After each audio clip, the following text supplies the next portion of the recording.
Ya, kita lanjutkan pemirsa, ini kita konfirmasi sedikit, paling tidak kita luruskan beberapa berita yang simpang siur di media sosial. Mas Bayu, Bu Titis, ini sebenarnya betulkah pada saat kejadian justru kabarnya begitu ada beberapa berita miring, Lady justru sedang bersantai berada di wilayah Jakarta untuk menonton konser, sedangkan sang ibu kemudian di mengurus di Palembang. Hal ini, silakan. Boleh audionya dinyalakan, Bu Titis? Jadi sangat tidak benar dan berita itu merupakan terkesan memprovokasi bahkan memfitnah seperti itu. Karena pada saat kejadian dia memang sedang selesai jaga dan baru setelah mendengar seperti itu dia langsung ke tempat kejadian tapi telah bubar seperti itu. Jadi tidak ada dia nonton konser itu tidak ada, itu sudah sangat dilebih-lebihkan seperti itu. Fitnah, fix itu fitnah, itu ada pihak yang menggoreng sudah dan ternyata faktanya sudah dibantah ya, yang sebenarnya. Oh, betul, dan itu sangat-sangat membuat keponakan saya menjadi sangat sangat sedih seperti itu, sebegitu mudahnya orang memprovokasi seperti itu. Ya, saya lanjutkan. Jadi langsung kembali ke poinnya, kepada, ya dok ya. Langsung ke poinnya dok ya. Poinnya ini, di kedokteran itu, sentra pendidikan manapun juga, 3 hal pilar pendidikan tadi itu conjugate, berjalan bersama-sama.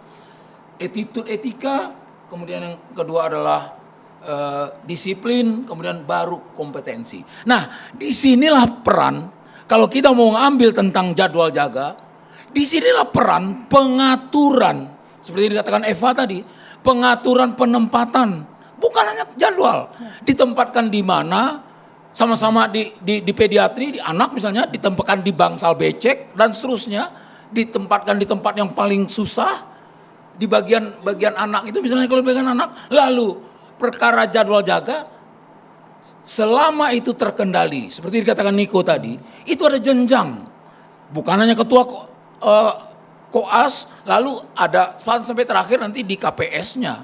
Jadi yang ingin saya sampaikan itu adalah penempaan ini hanya sedikit varian yang menyebabkan tidak sama. Padahal pagu dasarnya itu sudah ada. Persoalannya adalah influence dari luar. Apakah itu ayah, ibu, kakek, paman yang profesor, paman yang pejabat. Saya nggak mau bilang orang tua yang pejabat. Ini yang menyebabkan inti pembinaan, terutama attitude dan etika, Prof, menjadi rusak. Ini sampai bermuara nanti, kalau dia bisa begini, karena dia anak mami. Saya ingin mengatakan, untuk kita para orang tua, mohon maaf, kenapa saya bilang anak saya dan cucu saya dokter. Jadi bukan ini sebuah berbangga-bangga, tapi saya merasakan benar sejak sebagai bagaimana saya dokter, bagaimana anak saya sebagai orang tua dokter dan cucu saya. Jadi di sini kelihatan bahwa cara pendidikan yang dibuat ini yang sudah mengedeptit berbagai ilmu pendidikan, ya ilmu hal-hal yang berkaitan dengan etika itu sudah sangat pantas terlaksana. Okay. Yang terakhir adalah Yang terakhir adalah saya juga tidak mau mengatakan bahwa ini terjadi karena seluruhnya diakibatkan intervensi pihak ketiga. Kita sebut saja pihak ketiga. Karena di situ ada sarjana hukum, saya nggak mau mengatakan itu orang tua, itu bisa di-blame. Pihak ketiga yang jelas apabila satu hal, apabila hal-hal yang menjadi domainnya pendidikan dicampur tangani oleh siapa saja, salah satu akibatnya seperti ini. Oke. Tidak ada intervensi di sini ya. Yang terakhir adalah sebentar. Ada pepatah, Prof. Oke, terakhir lagi. Saya tuh tidak mengatakan terjadi di sini, mohon maaf. Ya. Ada pepatah mengatakan mencari bibit. Garbage in, garbage out. Bukan barangkali dalam kasus ini, tetapi mari kita juga lihat, tidak perlu memaksakan apabila orang tidak berkehendak untuk menempuh segala sesuatu. Sementara itu, silakan Bro. Saya ingin menambahkan, di dunia perguruan tinggi itu adalah tempat menempa orang itu menjadi dewasa, dia menyelesaikan persoalan yang ada, yang dia temukan di sekolah. Jangan melibatkan orang tua. Ketika Anda melibatkan orang tua, maka anak itu tidak akan pernah dewasa, tidak akan pernah matang, tidak akan bisa mandiri. Saya kira ini kunci di dunia perguruan tinggi. Dan itu kesalahan luar biasa, orang tua ikut campur tangan di situ. Akhirnya apa? Ini kemudian menjadi viral sekarang ini. Ketika menjadi viral, bukan saja masalah hukum, tetapi sudah masuk pada ranah di mana orang berpikir, ini kenapa orang itu bisa bertindak seperti itu? Rata-rata orang yang berani bertindak seperti itu karena dia merasa lebih dari orang lain. Ada faktor kesombongan. Mengapa dia intervensi? Nah, kemudian masyarakat melihat, ini orang siapa? Siapa suaminya? Kenapa dia kasih kaya raya seperti itu? Itulah yang terjadi sekarang ini. Dan kemudian orang menghubungkan antara kasus Rafael Alun, di mana anaknya kemudian memukul temannya itu sendiri, dikaitkan bapaknya, dilihat bapaknya. Bapaknya kerja di mana? Nah, itu juga terjadi sekarang ini. Tapi terlalu liar nggak sih Pak Musi kalau memang dikaitkan sama terlalu Rafael liar, Alun? tapi Itu kan gitu ya. tapi sekarang ini KPK saya lihat sudah turun, udah memeriksa bapaknya. Ini gara-gara kasus yang seperti ini. Dan ini harus menjadi pelajaran bagi kita, Pak. Pelajaran bagi kita semuanya, supaya kita hati-hati. Apalagi Presiden Prabowo sekarang ini lagi gencar-gencarnya memberantas korupsi. Bisa jadi ini ada kasus di situ, Pak. Maka saya apresiasi kepada KPK yang sudah mulai memeriksa. Siapa bapak ini? Dari mana ibunya ini tajir luar biasa. Itu sudah diberitakan di media. Ini barangkali menurut saya, sekali lagi, dalam dunia perguruan tinggi, ketika kita menyerahkan anak-anak kita kepada suatu institusi perguruan tinggi, jangan lagi orang tua ikut campur tangan. Biarlah anak itu menyelesaikan masalah dia, itulah kunci untuk dia dewasa, untuk mandiri, dan ini akan berguna bagi bangsa dan negara. Ya, Terima kasih. Setuju sekali dengan Bapak ini ya. Bagaimanapun juga yang namanya anak itu kembali kepada pola asuh. Bagaimana pola asuh orang tua itu membentuk anak menjadi karakter yang baik.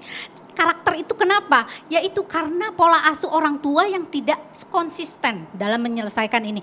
Kalau saya bilang di sini kan ada ya beberapa pola asuh ya. Salah satunya yang saya lihat dan saya tangkap di sini adalah pola asuh yang permisif, membebaskan tapi tidak memberikan aturan yang jelas. Nah, jadi dia dimanjakan di segala sesuatu yang dimudahkan, segala sesuatu apapun ya dibolehkan gitu ya. Dan dia juga mempunyai impulsif yang tinggi, tidak bisa bersosialisasi dengan baik dengan teman-temannya. Itu salah satu kunci dari orang-orang yang pola asuhnya permisif. Tapi gitu. kayaknya bentuk kasih sayang orang tua. Oh tidak, gitu ini kali. berlebihan, too much ya. Jadi kalau orang memperhatikan tanpa harus ikut campur dengan urusan sekolah, ya itu salah satu ciri dari bagaimana dia tidak bisa mengikuti aturan yang sudah ada. Mungkin yang saya lihat ini kenapa yang tadinya bilang kata Dokter Eva bilang bisa gonta-ganti karena anak saya juga dokter ya, bisa gonta-ganti gitu kan. Itu kalau ada hubungan interpersonalnya dengan baik dengan teman-temannya. Betul Pak? Ya. Kalau memang betul ya adik-adik ya. Kalau misalkan dia mempunyai komunikasi yang baik bersama teman-temannya, ini tidak mungkin terjadi. Nah, kenapa dia bisa melibatkan orang tuanya? Karena dia tidak mempunyai karakter yang kuat dalam diri dia. Kenapa karakternya tidak kuat? Karena segala sesuatu dimanjakan, dimudahkan oleh orang tuanya. Meskipun dia sudah meyakinkan orang tua sudah mah jangan mah. Nanti bisa panjang urusannya. Iya justru itu karena pola asuh orang tua ini yang tidak tega melihat anaknya ketar-ketir lah kayak begitu. Apa dia tidak bisa berjuang dengan keras. Anaknya jadi kayak disuapin terus gitu sama orang tuanya. Nah ini orang tua semacam ini yang tidak kita setuju lah bahwa segala sesuatu harus dilibatkan orang tua. Nah sekarang pertanyaannya, apakah orang tua ini mengkomunikasikan dengan siapa Lutfi itu gimana ceritanya? Apakah ini dapat nomor Lutfi dari siapa? Dari anaknya tentu. Iya dong. Nah kenapa mesti dari anaknya? Betul nggak Dek? Kalau memang anak ini mempunyai daya juang yang tinggi, tidak mungkin anak ini masuk dan membicarakan masalah schedule ininya gitu ya, apa jaga praktek dan sebagainya gitu. Iya, karena apa? Karena yang namanya jaga praktek itu kita tahu betapa sulitnya anak ini mampu untuk berjuang, bagaimana dia harus eksis, bagaimana dia juga bisa melayani pasien dengan baik. Kita juga harus lapor kepada atasan, dan bagaimana kita nih sebagai kita individu kita untuk melayani orang dengan cara yang manis, walaupun kita capek, betul nggak? Istirahat cuma dikasih 2 jam, 3 jam untuk mandi, berikutnya langsung masuk lagi ke rumah sakit. Ini pengalaman pribadi ya? ya? Pengalaman pribadi. Curhatan anak ya? Terus dada aja, Nuna, sabar ya sabar. Itulah yang namanya ketidaksiapan mental. Ketidaksiapan mental anak dan orang tua. Harusnya orang tua yakin bahwa anak saya mampu untuk menyelesaikan kedokteran. Nah, apakah anak ini mampu? Nah, mampunya itu mampu apa? Mampu dengan passionnya dia sebagai seorang dokter yang benar-benar dia punya cita-cita sebagai seorang dokter, atau keinginan orang tua menjadi dokter? Pertanyaannya itu, betul nggak? Kalau kita mampu, kita mau menjadi passionnya jadi dokter, itu daya juang sekuat tenaga untuk mencapai menjadi dokter yang baik. Betul nggak? Betul. Boleh dijawab dulu. Right. Tapi kalau keinginan orang tua tidak ada. Oke. Daya juang itu nggak mungkin Kita bisa sampai ke konfirmasi sana. dulu, kita Oke. berikan kesempatan juga untuk kuasa hukum, silakan. Bu Titis, Halo. Mas Bayu silakan langsung Halo. ditanggapi. Jadi Silakan gini, direspon. ya. Jadi gini, Mas, dari tadi kan bicara bahwa dari sisi orang tua segala macam bla bla bla. Sekarang kalau kita lihat, kalau anak tidak boleh bercerita kepada orang tua, apakah harus ada korban-korban selanjutnya seperti berita-berita belakangan ini, Bunuh yang diri. ada bunuh diri, ada yang gila. Konseling itu kan butuh. Tentunya ibu psikolog kita juga pasti tahu dong Betul. bahwa kita butuh konseling, butuh tempat bercerita, ya kan? Maksud saya begini, Ibu. Ibu terlalu subjektif untuk bilang bahwa harus seperti ini, harus seperti itu. Apakah Ibu sudah mengenal Lady sebelumnya? Apakah Ibu telah melakukan tes terhadap Lady hingga Ibu bisa menentukan bahwa Lady itu sifatnya seperti ini, bla bla bla bla bla bla, gitu. Sekarang gini, begini, Bu. sekarang Ibu gini ya. saja tidak tahu dari mana orang tuanya mendapatkan nomor telepon itu. Gitu. Pasien Ibu dan hanya melihat klien saya juga saya nggak sekilas kenal yang dengan ada di mereka, sosial Pak. media. Pasien Ibunya dan mendapatkan itu dari temannya, dan Kan Lady saya benar-benar bilang. tidak tahu, dan Lady tidak pernah meminta kepada ibunya. kalau Jadi orang tolong tua Ibu pisahkan objektif gitu loh, Bu. Ibu di sini kan sebagai psikolog, tentunya bisa dong memandang dari dua sisi. Kita nih di sini kita anggap, kalau kami menganggap di sini adalah korbannya ada dua. Ya. Satunya Lady, satunya adalah Lutfi. Lady korban dari apa? Bullying sosial media. Oke, Bullying jadi sosial gini. media tidak perbolehkan, biarkan seperti membuat wacana liar seperti ini tidak boleh tentunya. Saya tidak Terlebih menyudutkan lagi, ya, saya itu tidak mendukung itu. Saya tidak Ibu menyudutkan. Tolong seolah-olah didengarkan Lady dulu. itu aku, Saya tidak apa menyudutkan. gitu. Gantian Mas Bayu. Lebih, Saya ingin tidak ini menyudutkan, kita tapi berdialog. tapi yang namanya berdialog. orang berpola asuh itu udah Solusinya. konsep berpola, Pak. Bapak Ibu kita Maaf, gantian, Ibu. bicaranya Gantian. gantian. Boleh Bayu, saya Kita kasih bantu? kesempatan Ibu Lita dulu, karena tadi yang disudutkan adalah Ibu Lita. Konsep pola asuh yang permisif itu sudah berpola, Pak. Jadi walaupun saya tidak mengenal Lady, saya tahu bahwa arahnya itu kemana. Ini pola pangkalnya itu di pola asuh. Kalau memang pola asuh itu benar dan diterapkan dengan mempunyai karakter yang benar-benar mampu. Anak saya 3 dokter, saya pun tahu kok. Dan banyak juga teman-teman yang lainnya juga mampu kok. Apa yang menjadi kesulitan dia di kampus, itu dia ngadu sama orang tuanya. Tapi orang tuanya tidak ikut campur. Itu. Tidak ikut campur, apalagi langsung mengkonfrontir Lutfi. Saya tidak ini ya, saya tidak menjurus ke hal-hal yang gimana. Itu saja sudah salah. Saya orang yang cukup dikenal juga, Pak. Saya juga mengenal dengan orang-orang itu dengan sangat baik, apalagi dengan dosen-dosennya, saya paham itu. Tapi kalau memang itu sudah menjadi aturan SOP-nya kampus, kita harus telan. Kalau memang harus dihormati, betul. Dan itu walaupun memang itu menjadi ganjalan, bicarakan dengan baik. Oke. Ya, saya setuju dengan Ibu Lita. Jadi Ibu Lita. dunia Ya. koas itu adalah cikal bakal nanti menjadi dokter. menjadi dokter spesialis dan sampai ke masyarakat. Di sanalah dia belajar menjadi tim. Jadi masalah jaganya hal kecil, masih banyak masalah-masalah lain yang akan dihadapi lebih besar lagi nanti di lapangan. Jadi kalau ketika masalah jaga saja hal yang sebenarnya simpel, apalagi dokter, maaf ya, bukan saya mengecilkan dokter muda, mereka itu tidak punya tanggung jawab besar untuk ke pasien. Masih tanggung jawab dokter konsulen, masih ada dokter-dokter residen di sana. Jadi kalau untuk hal kecil saja dia tidak bisa bekerja sama dengan baik dengan teman-teman, artinya apa? Ini kan macet, ya kan? Dia bilang sampai nggak bisa nih. Artinya apa? Dia gagal melakukan belajar, bersosialisasi, belajar jadi tim. Karena nggak pernah dokter itu nanti sendiri.